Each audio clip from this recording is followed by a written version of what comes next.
하나님께서는 이스라엘 백성 앞에 유대인, 다시 말하면 이스라엘 히브리인이면 반드시 1년에 3번은 하나님 앞에 나와서 감사절을 지키라고 그랬습니다. 자, 말씀에서 무슨 절을 지키라고요? 감사절을. 그래서 이 3대 절기라고 그래요. 이것을 이스라엘 백성들은 3대 절기를. 그래서 사방, 여러분이 12km 안에 있는 사람들은 다 며칠을 통해서도 예루살렘에 와서 예루살렘 성전에서 이 절기를 지켜야 했습니다. 그런데 이 절기는 여러분 잘 아시는 거예요. 첫째 절기는 이스라엘 백성이 애굽에서 나온 것을 기념하여 이제 부족에 들어가죠. 그래서 아브라함의 후손인 야곱의 가족들 74명이 들어갑니다. 애굽으로, 고센 땅으로.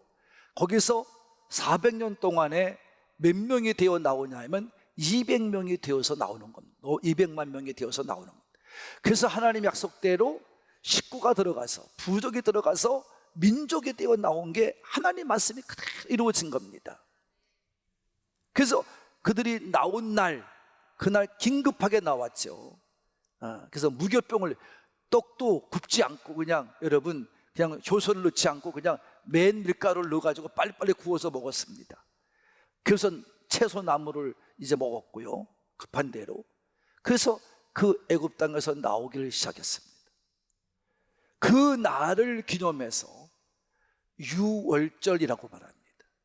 유월절. 근데 왜 유월절이냐? 하나님이 마지막 얘기를 아무리 기적을 보여주고 이적을 보여줘도, 징조를 보여줘도 듣질 않아요, 애굽 사람들이. 세상에 술사여도 계속 거짓말로 다 흉내를 내요. 근데 마지막 하나님이 심판을 준 것은 뭐냐면, 마지막의 징조는, 마지막의 징계는 뭐였었냐면 장자의 죽음이에요. 사람이 죽는 거예요. 짐승이든 그 다음에 사람이든 첫째는 다 죽여버렸어.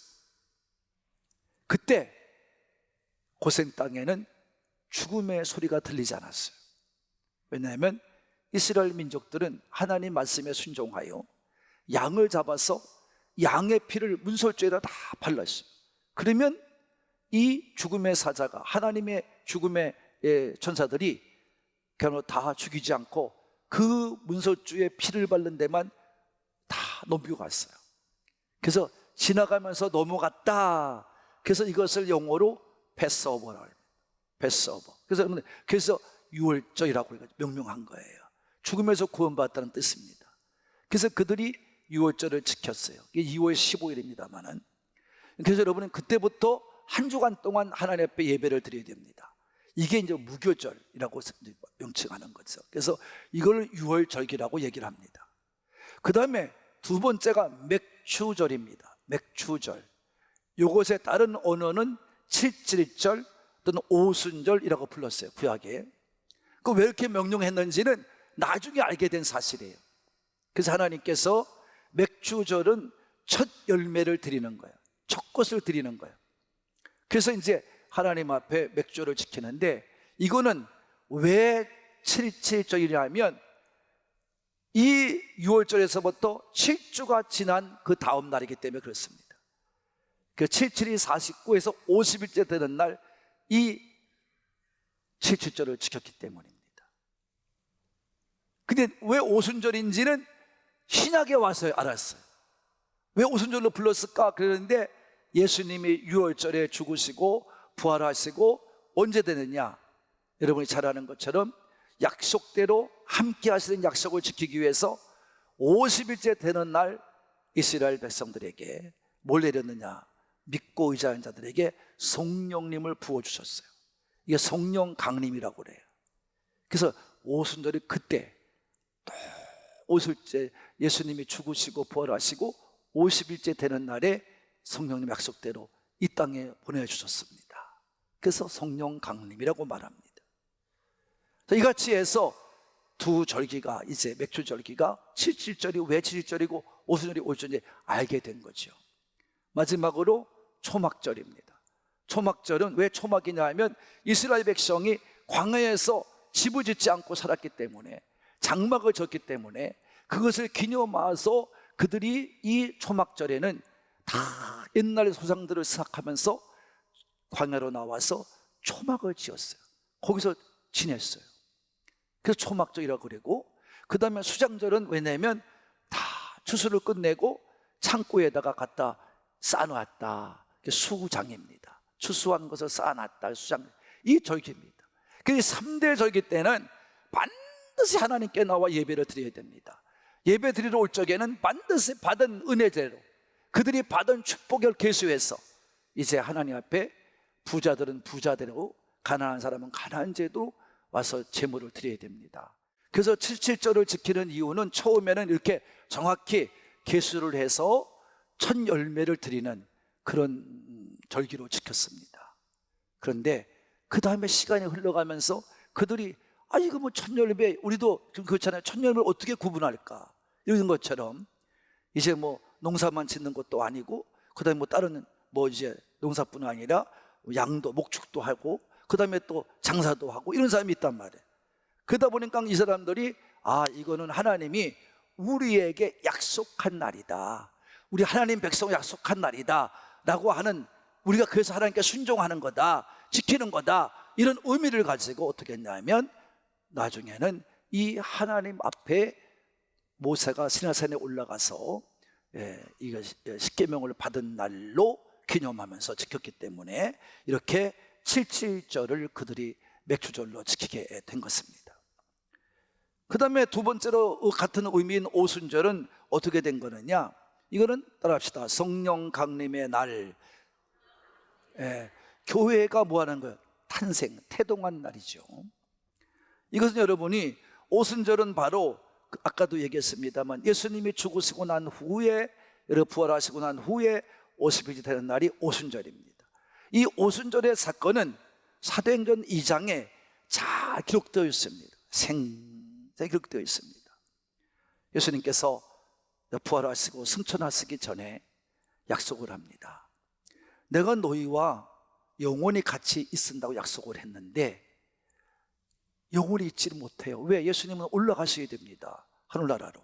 그러니까 내가 너희에게 영원히 나를 대신에 함께할 자를 하나님 아버지 앞에 구하게서 너에게 보내주리라 약속을 하세요. 그래서 그 약속의 말씀대로 이 또 다른 보혜사, 예수님이 보혜사입니다만 또 다른 보혜사, 그분이 이 땅에 오셨는데 이 보혜사가 곧 성령님이십니다. 그래서 우리가 이것을 우리가 깨달아야 되는데, 이렇게 해서 여러분이 요 얘기는 구약에서 요엘의 입을 통해 예언한 겁니다. 요엘서 2장 읽어봅시다. 28절입니다. 요엘서 2장 시작. 그 후에 내가 내 영을 만민에게 부어주리니 너희 자녀들이 장래 일을 말할 것이며 너희 늙은이는 꿈을 꾸며 너희 젊은이는 이상을 볼 것이며 그때에 내가 또 내 영을 남종과 여종에게 부어줄 것이다. 아멘. 요 얘기를 다 종합해보면 뭐냐면 남자든 여자든 내가 다 성령을 부어줄 것이고 늙은이든 젊은이든 다 성령을 부어준다는 얘기예요. 할렐루야. 이거를 그래서 우리가 성령 안에 새 영을 받아서 새로운 영을 받아서 우리가 살게 한다는 겁니다. 영을 얘기하셨어요. 하나님의 영입니다. 이거를 부어준다는 거예요. 이게 요엘의 입을 통해서 말씀한 거예요. 이 말씀대로 예수님께서 이 땅에 부활하시고 승천하시기 전에 제자들에게 약속을 합니다. 그래서 함께 한다는 약속을 지키기 위해서 어떻게 지키신지 아세요? 요한복음 14장 16절입니다. 시작.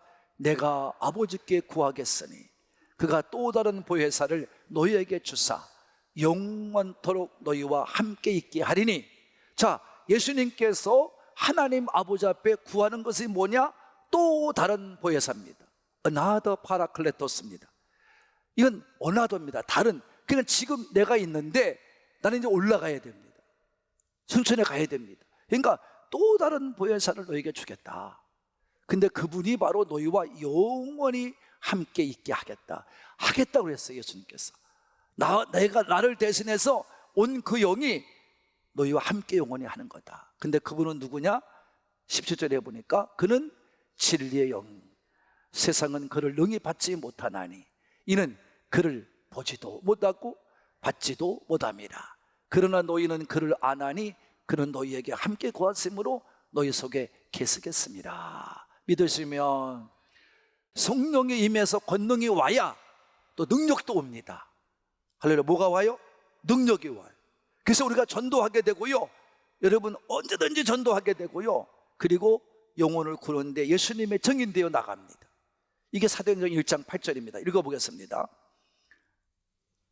시작. 오직 성령이 너에게 임했으면 너희가 권능을 받고 예루살렘과 온 유대와 사마리아와 땅끝까지 이르러 내 증인이 되리라 하시니라. 아멘. 성령이 와야 여러분 전도 나가도 힘이 생겨요. 이건 뭐라고 설명할 수가 없어요. 그렇다고 전도 나가지 말라는 거 아니에요. 나가다 보면 또 성령이 오실 줄로 믿습니다. 여러분 그때 보면 성령이 오시는 장면이 어떻게 돼요? 먼저 이 모인 자리가 강하고 급한 바람이 막, 그러니까 지금 제가 알기로는 연속극을 보고 영화를 보면 그래요. 또 영화를 보면 또 신나라요. 그 음산한 기운이 만들 때 바람을 불게 합니다. 그 바람의 소리가 휘 소리가 나요. 그런 것처럼 이 재단, 이 교회 안이 성령의 바람이 가득 차면 휘 소리가 들려요.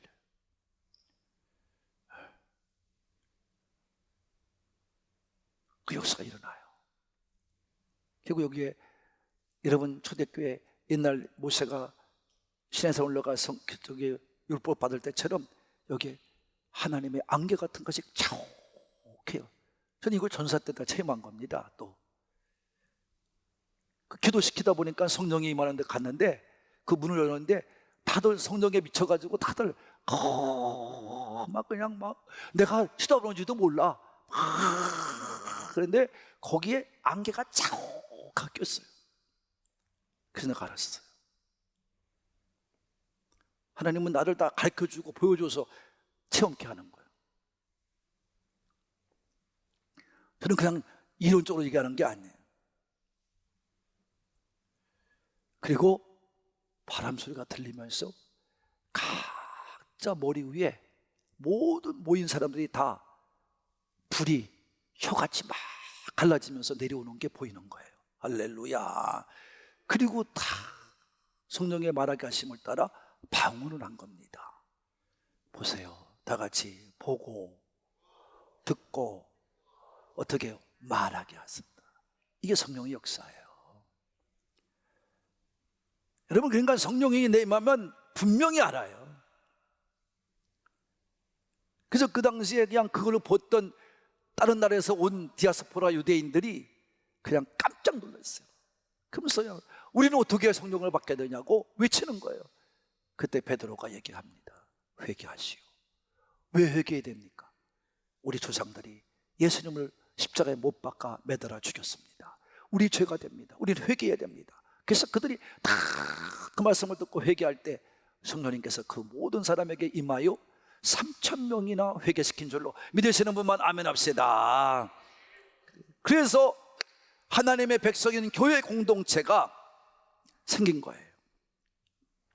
성령님의 능력을 힘입고 담대하게 복음을 전하는 그런 공동체, 모든 민족으로 확장해가는 공동체, 그런 공동체로 세워지는 새 시대가 된 것입니다. 여러분 맥주절은 그래서 7.7절이라고도 하고 구약입니다. 그 다음에 오순절이라고도 하는데 이건 신약입니다. 이게 같이 연결되어 있는 것입니다. 그 율법에서 성령으로 이같이 연결되어 있는 이 맥주절, 그래서 처음 열매를 드린 것처럼 하나님이 처음 율법을 받고 처음 교회가 태동할 때마다 이 맥주절을 통해서 말씀해 주신 거예요. 할렐루야. 이거 깨달아야 됩니다. 알고 믿어야 돼요. 그래서 여러분이 오늘도 하나님의 신비한 역사를 말씀해 준 겁니다. 그럼 이같이 7.7절과 오순절의 영적인 의미는 무엇입니까? 따라합시다. 첫째, 돌판에서 새겨서 듣게 한 율법을 마음판으로 성령님으로 어떻게 해요? 바꿔줬어요. 마음판을 새기게 했어요. 여러분, 이제는 모세가 돌판에서 새겨진 십계명을 받고 내려왔습니다. 근데 요새는 율법 가지고는 안 돼요. 율법은 사람이 지킬 수가 없어요. 인간의 육체적인 한계 때문에 지키지를 못합니다.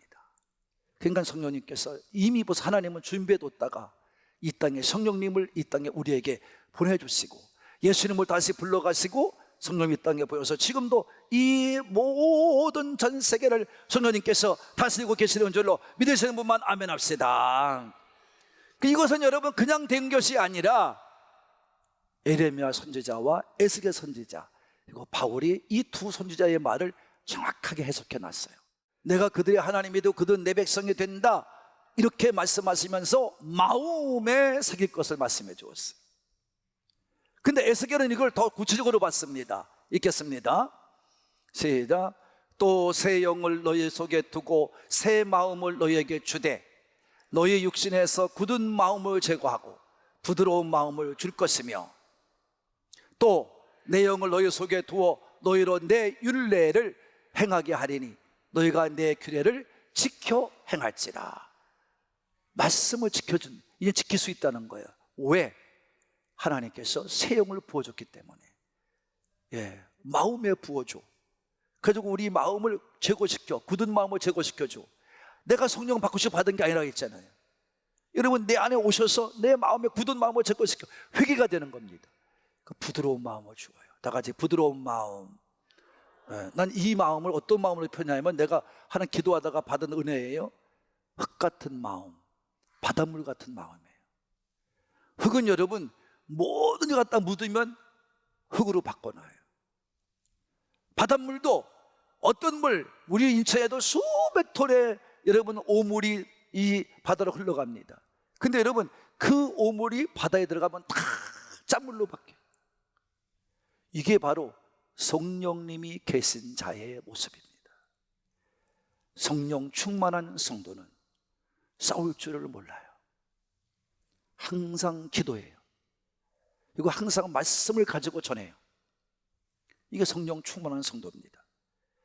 그래서 여러분, 그래서 우리 안에 이렇게 말해요. 그래서 이 하나님의 말씀이 내 안에서 씨앗이 되어 뿌려질 때마다 내 마음이 밭이 되어서 열매를 맺게 될 줄로 믿으시는 분 아멘 합시다. 그래서 바울이 이렇게 말해요. 바울은 시작. 너희는 우리로 말미암아 나타난 그리스도의 편지니 이는 먹으로 쓴 것이 아니에요. 오직 살아계신 하나님의 영으로 쓴 것이며 또 돌판에 쓴 것이 아니요 오직 육의 마음판에 쓴 것이다. 믿으시면 성령이 써주시는 거예요. 그래서 여러분, 율법은 무엇을 할 것인가를 알려줬다면 여러분이 성령님은 항상 우리가 살아갈 것대로 이렇게 살라고 가르쳐주고 인도해 가시는 성령님이신 줄로 믿으시는 분만 아멘 합시다. 그 능력을 부어주셔요.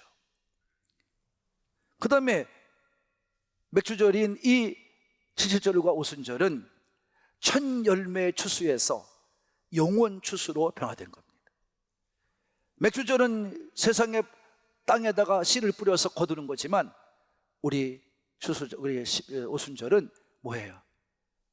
칠칠절은 그거지만 오순절은 마음에다가 하나님이 말씀을 주어서 여러분이 깨닫게 하고 믿게 해서 변화시켜서 능력을 주어서 복음을 전하게 하는 그런 일을 하게 될 줄로 믿습니다.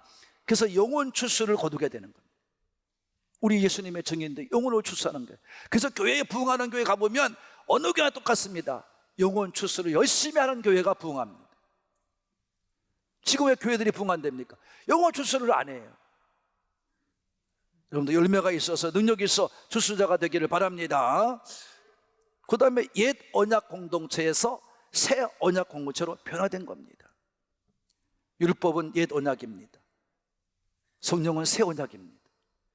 그래서 우리가 율법의 7절에서 성령님의 오순절로 바꿔질 때 여러분 이것은 바로 예수님으로 통해서 새롭게 맺은 피의 언약입니다. 그래서 우리는 세상적으로 보면 AB형, A형, B형, O형이 있지만 우리는 그 형제가 되지고 자매가 되지만 형제들이 되지만 우리는요 그렇지 않습니다. 우리는 예수로 말미암아 바뀌어지는 거예요. 예수의 피. 그래서 우리는 C형입니다. 여러분이 온전히 새 언약의 공동체로서 탄생되는 교회를 통해 그리스도의 몸으로 하나 되어가는 새로운 가정, 뉴 패밀리, 새로운 가족이 되는 줄로 믿으시는 분만 아멘. 그래서 우리 교회의 식구들을 부를 때마다 우리는 가족이라고 부르는 것입니다. 마지막으로 이스라엘 중심에서 전 모든 민족의 만방에 퍼져나가는 확장되는 것으로 나타나는 것이 바로 이 77절과 오순절의 의미입니다. 그래서 맥주절을 통해서 우리는 깨닫게 바로 뭐냐면 여러분이 하나님의 말씀이 이 모든 생명 육체에게 부어지는 거예요. 언어가 하나 되어가는 거예요. 이것을 우리가 성령의 역사라고 부르는 것입니다. 그래서 오늘도 우리는 맥주절의 다른 이름인 77절과 오순절의 관계를 통해서 우리 오순절은 그냥 된 게 아니라 77절 말씀을 통해서 율법을 통해서 하나님께서 계획하신 대로 그 구원의 계획이 점진적으로 이루어지는 거예요. 여러분이 그래서 교회에 나오면 처음에 말씀을 배우기 전에 주기면도 외우고 사도신경도 외웁니다. 10계명도 외웁니다. 왜? 그걸 안내를 받아야 됩니다.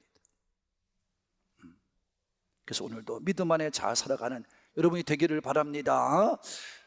사랑하는 하나님 가족 여러분, 맥주절을 다른 이름으로 불리는 77절과 오순절에 각각 의미를 생각하면서 은혜를 받았습니다. 이 역사적인 사건은 이스라엘 백성뿐 아니라 우리에게도 기념비적인 놀라운 역사요, 서로 구별되어 뗄 수 없는 영광을 가지고 있는 절기인 것입니다. 시내산의 들판에 새겨졌던 하나님의 뜻은 오순절 성령 강림을 통해서 이제 우리 마음판에 새겨져 살아 움직이는 활력 있는 능력으로 나타나는 것입니다. 하나님의 구속사는 율법에서 시작하여 성령님으로 이어지며 더 풍성하게 완성되어가는 것임을 증거해주고 있는 것입니다. 오순절의 성령 강림은 단순히 2000년 전에 그런 역사적인 사건으로 끝난 것이 아닙니다. 지금까지 역사하고 있는 겁니다. 교회는 지금 이 성령님의 역사를 통해서 이루어가는 것입니다. 여러분, 그래서 항상 우리로 하여금 내 안에 계신 성령님을 통해 말씀의 능력으로 우리를 인도해 가시고, 그리고 능력을 주셔서 거룩한 삶을 살도록 성령님 우리를 도와주실 줄로 믿습니다. 그래서 교회는 이 성령의 능력으로 말미암아 세워지고, 성령의 능력으로 말미암아 유지되어지고, 성령의 능력으로 말미암아 세상을 향해 파송되는 역사가 나타날 줄로 믿습니다. 그렇기 때문에 여러분들에게 오늘 말씀하는 거예요. 여러분은 그럼 이 성령님을 어떻게 여러분이 받고 있으며, 어떻게 누리고 있으며, 어떻게 여러분 삶 속에서 역사하고 계십니까? 그게 중요한 거예요. 그래서 성령 충만함을 구하는 우리 상부의 가족이 되시기를 바랍니다. 그래서 여러분 항상 성령 충만을 구하며 소망하며 살아가시는 2025년에 맥주감사절이 되시기를 바라는 분들만 큰 소리로 아멘 합시다. 그래서 2025년에 맥주감사절에 하나님께서 왜 맥주감사절을 지키라고 하느냐 하는 이유를 분명히 알았습니다. 우리는 그 사명을 깨닫고 오늘도 그 사명 속에 살아가는 거예요.